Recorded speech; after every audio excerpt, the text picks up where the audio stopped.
બોલો સદગુરુદેવની જય। પાહન પૂજે હારી મિલે, તો મેં પૂજું પહાડ। પહન પૂજે હરી મિલે, તો મેં પૂજું પહાડ।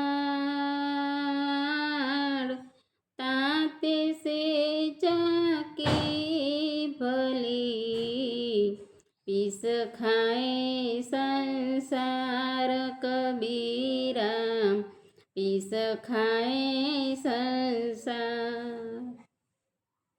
कबीर कहे छे कि पाहन पूजने से हरि मिले। पाहन एटले के पत्थर। पत्थरमांथी बनावेली मूर्तिनी आपणे पूजा करीए छीए, एनी सामे આપણે પ્રાર્થના કરીએ છીએ। કબીર કહે છે કે પહાન પૂજે હરિ મિલે, તો અમે પૂજું પહાડ। જો પથ્થરની મૂર્તિમાંથી તમને ભગવાન મળી જતા હોય તો હું સૌથી પહેલાં મોટો પહાડ પૂજી લઉં, તો મને વધારે અને વધારે ભગવાનની પ્રાપ્તિ થાય। તો કબીર કહે છે કે તેના કરતાં તો પથ્થરમાંથી બનાવેલી ચાકી સારી। ચાકી એટલે કે આપણે જે લોટ દરવાની ઘંટી આવે તે।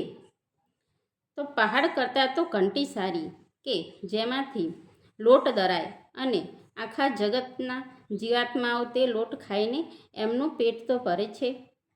તો કબીરે આ દોહામાં એવું સુંદર આપણને કહેવા માંગે છે કે જે પથ્થરની બનાવેલી ભગવાનની જે મૂર્તિ છે એને તમે ગમે એટલી પૂજશો તો પણ તેમાંથી તમને ભગવાનની પ્રાપ્તિ નહીં થાય, પરંતુ જે ઘંટી છે તેમાંથી જો લોટ દળીને તમે જગતના જીવાત્માઓને ખવડાવશો તો ભગવાનની પ્રાપ્તિ બરાબર છે। બોલો સદગુરુદેવની જય।